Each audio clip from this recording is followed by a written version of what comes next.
Night time தூங்குறதுக்காக பெட்ல போய் படுக்கிறீங்க. ஆனா தூக்கம் வரல. வீடே அமைதியா இருந்தாலும் உங்க மனசு அமைதியா இல்ல. பல சிந்தனைகள் ஓடிக்கிட்டு இருக்கு. இன்னைக்கு நம்ம எதுவும் உருப்படியா செய்யலையே, வாழ்க்கையே போர் அடிக்குது. லைஃப் சேஞ்ச் பண்ண கண்டிப்பா நம்ம ஏதாவது ஒண்ணு செஞ்சாகணும்னு நாளையில இருந்து நேரத்தை வீணடிக்காம கடினமா உழைப்போம் அப்படின்னு எல்லாம் உங்களுக்கு யோசனை வந்துகிட்டே இருக்கும். ஆனா அடுத்த நாள் எந்த ஒரு வித்தியாசமும் இல்லாம வாழ்க்கை தொடரும். உங்க வாழ்க்கை இது போல இருக்கா? இதற்கு காரணம் என்ன? உங்களுக்கு அடுத்து என்ன செய்யணும்னு தெரியலையா? கிடையாது. எல்லாருக்கும் என்ன செய்யணும்னு தெரியும். பாடி ஃபிட்டா இல்லைன்னா எக்ஸசைஸ் பண்ணணும். எக்ஸாம்ல மார்க் கம்மியா இருக்கா, இன்னும் அதிகமா படிக்கணும். பணம் அதிகமா சம்பாதிக்க ஸ்கில் நிறைய வளர்த்துக்கணும். பெரும்பாலும் எல்லாத்துக்கும் அவங்களுடைய வாழ்க்கையை அடுத்த கட்டத்துக்கு எடுத்துட்டு போறதுக்கு என்ன செய்யணும்னு தெளிவா தெரியும். அப்படி இருந்தும் எந்த ஒரு முயற்சி செய்யாம இருக்கிறதுக்கு காரணம் சோம்பேறித்தனம். இந்த சோம்பேறித்தனம் இன்றைய இளைய சமுதாயத்திற்கு இருக்கக்கூடிய ஒரு மிகப்பெரிய பிரச்சனை. யோசிச்சு பாருங்க, நீங்க ஒவ்வொரு நாளும் கொஞ்சம் சோம்பேறித்தனம் இல்லாம வேலை செய்யும் போது உங்க வாழ்க்கை எத்தனை மடங்கு உயரும். இந்த ஆசையை நிஜமாக்கத்தான் இந்த வீடியோ. சோ வீடியோ முழுசா பாருங்க. இந்த வீடியோ உங்க வாழ்க்கையே மாத்தலாம். இது வரைக்கும் நம்ம ஸ்வைப் டு நாலேஜ் சேனலை சப்ஸ்கிரைப் பண்ணாம இருந்தா சப்ஸ்கிரைப் பண்ணிக்கங்க. வாங்க வீடியோக்குள்ள போகலாம். Find your motivation. லேசினஸ் என்ற மிருகத்தோட ஃபைட் பண்ணா உங்களுக்கு தேவையான முதல் ஆயுதம் மோட்டிவேஷன். ஆர்வம், நம்பிக்கை, விருப்பம், வெறி இது எதுவும் இல்லாத போதுதான் மோட்டிவேஷன் இல்லாம நீங்க சோம்பேறித்தனமா இருப்பீங்க. என்னைக்காவது கேம் விளையாடும் போது, மூவிஸ் பார்க்கும் போது சோம்பேறித்தனமா இருந்திருக்கீங்களா? கண்டிப்பா கிடையாது. நமக்கு அதுல ஆர்வம் அதிகம். மோட்டிவேஷனுக்கான மூலக்கூறு ஆர்வம், விருப்பம், நம்பிக்கை, வெறிதான். உங்களோட மோட்டிவ் என்ன? இந்த கேள்விக்கான பதில் உங்க சோம்பேறித்தனத்துல இருந்து வெளியே கொண்டு வரும். உங்களுக்கு பிடிச்ச லீடர், என்டர்பிரனர், ஆர்டிஸ்ட், இன்ஸ்பிரேஷன் இவங்க தான் உங்களுடைய மோட்டிவேஷனா? அப்படி இருந்தா உங்களோட வால் போஸ்ட்ல, மொபைல் ஹோம் ஸ்கிரீன்ல, லேப்டாப்ல எல்லாத்துலயும் அவங்களுடைய பிக்சர்ஸ் கோட்ஸ் மூலமா நிரப்புங்க.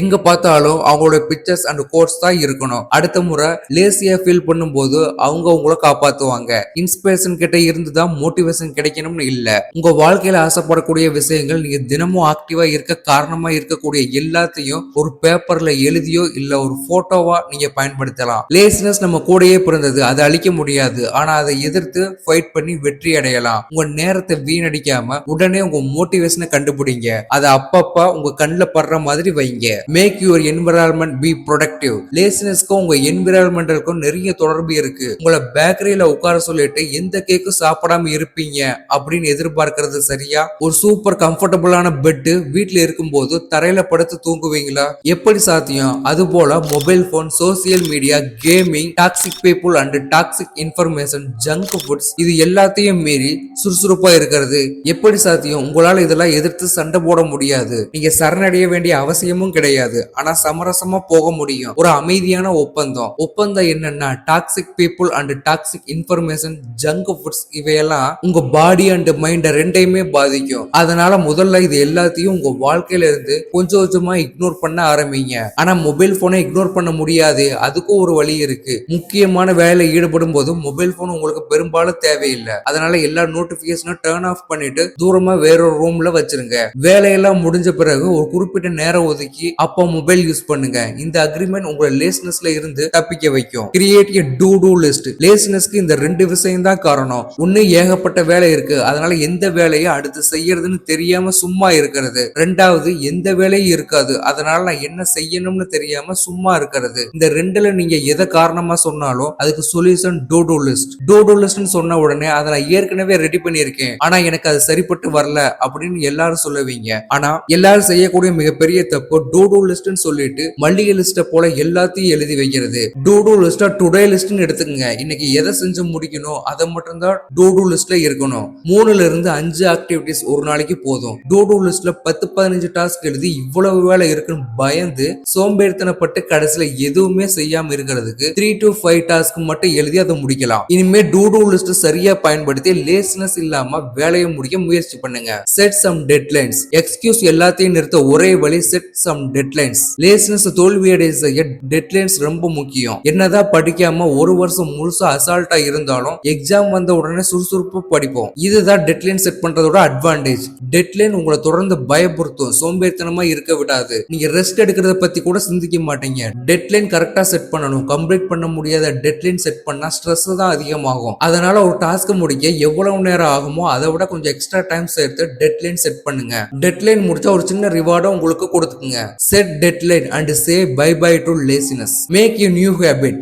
Motivation is what you get you started, habit is keep your going. Jim Rohn சொன்ன ஒரு கோட் தான் இது. நல்ல ஹேபிட் இருக்கும்போது லேஸ்னஸ் கண்டிப்பா இருக்காது. குட் ஹேபிட் உங்களை சுறுசுறுப்பா இருக்க உதவும். பேட் ஹேபிட் உங்களை சோம்பேறித்தனமாக்கும். காலையில் சீக்கிரமா எழுந்திருக்கக்கூடிய ஹேபிட் இருக்கிறவங்க சுறுசுறுப்பா இருப்பாங்க. சூரிய உதயத்தையே பார்க்காம லேட்டா எந்திரிக்கக்கூடிய ஹேபிட் இருக்கிறவங்க சோம்பேறித்தனமா இருப்பாங்க. நல்ல பழக்க வழக்கங்கள் நீங்க கற்பனை செய்ய முடியாத அளவுக்கு உங்களை சுறுசுறுப்பாக்கும். ட்ரிங்கிங், ஸ்மோக்கிங் மட்டும் பேட் ஹேபிட் கிடையாது. படுத்துக்கிட்டே மொபைல் யூஸ் பண்றது, ஒர்க் பண்றது, லேட்டா தூங்குறது, அன்லிமிட்டடா ஸ்க்ரோலிங், வாட்சிங் ரியாலிட்டி ஷோஸ், இது எல்லாமே பேட் ஹேபிட் தான். இந்த பேட் ஹேபிட்ஸ் உங்களை ஒவ்வொரு நாளும் லேசினஸ் ஹியூமனா மாத்தும். Drop by drop is water is filled, இது புத்தா சொன்னது. பானைய குட் ஹேபிட்ங்கிற வாட்டரால சிறு சிறு துளியால ஃபில் பண்ணுங்க. பேட் ஹேபிட் என்ற பாய்சன் வேண்டாம். Eat balanced diet and do some exercise. இது வரைக்கும் நம்ம பார்த்தது எல்லாமே மனசோர்வை சரி செய்ய, உடல் சோர்வை சரி செய்ய ஃபுட் அண்ட் எக்ஸசைஸ். இந்த ஹியூமன் பாடி ஒரு டிரான்ஸ்ஃபார்மர் மாதிரி தான். ஃபுட் தான் நமக்கு எனர்ஜி சோர்ஸ். நீங்க ஆக்டிவா இருக்கணும்னு ஆசை இருந்தா பேலன்ஸ் டயட்டை மெயின்டைன் பண்ணுங்க. புரோட்டீன், கார்பன், ஃபைபர், விட்டமின்ஸ் இது எல்லாமே இருக்கக்கூடிய உணவு தான் பேலன்ஸ்டு டயட். பிரேக்ஃபாஸ்ட்டுக்கு பேலன்ஸ் டயட் எடுத்து பாருங்க. அதுக்கப்புறம் உங்க பாடியில ஒரு புத்துணர்ச்சி உண்டாகும். சண்டே பிரியாணி ரொம்ப டேஸ்டா இருக்கும், ஆனா அதுக்கு பிறகு நல்லா தூக்கம் வரும். நல்ல பிரேக்ஃபாஸ்ட்டுக்கு முன்னாடி செய்ய வேண்டிய ஒண்ணு எக்ஸசைஸ். ஜிம்முக்கு போய் வெயிட் லிஃப்ட் பண்ணி இன்ஸ்டால ஸ்டோரி போடுறத பத்தி நான் இங்க பேசல. எக்ஸசைஸோட நோக்கம் லுக்கை மெயின்டைன் பண்றது மட்டும் கிடையாது. நீங்க எப்படி ஃபீல் பண்றீங்க அதுதான் முக்கியம். டெய்லி ரன்னிங் ஓடுறவங்கள பாருங்க, அவங்களுக்கு கட்டுக்கட்டான மசில்ஸ் இருக்காது, ஆனா எப்பவும் ஆக்டிவா இருப்பாங்க. அவங்க மத்தவங்க விஷயங்கள்ல இருந்து பெஸ்டா இருப்பாங்க. தினமும் காலையில எக்ஸசைஸ் பண்ணீங்கன்னா அந்த நாள் முழுக்க ஆக்டிவா இருப்பீங்க. உங்களுக்கு பிடிச்ச ஏதாவது ஒரு எக்ஸசைஸ், ரன்னிங் இல்ல சைக்கிளிங், சைக்கிளிங் இல்லைன்னா கூட ஸ்கிப்பிங், வாக்கிங் பண்ணா கூட போதும். பிசிக்கலா ஆக்டிவா இருங்க. லேசினஸ் கண்டிப்பா துளியும் எட்டி பார்க்காது. இவ்வளவுதாங்க. இந்த 6 சிம்பிள் ஸ்டெப்ஸ் ஃபாலோ பண்ணி உங்க சோம்பேறித்தனத்தை முறியடிச்சு சுறுசுறுப்பா இருங்க. நீங்க ஒரு பழமொழி கேள்விப்பட்டிருக்கீங்களா? வாயுள்ள புள்ளதான் பொழைக்கும்னு. நீங்க மத்தவங்க கிட்ட பேசுறதுக்கு தயக்கப்படுறீங்களா? மத்தவங்க கிட்ட பேசாம இருந்தா நமக்கு எவ்வளவு கஷ்டம் கிடைக்கும்னு தெரியுமா? உங்க பேச்சு திறமையை வளர்க்க இந்த வீடியோவை பாருங்க.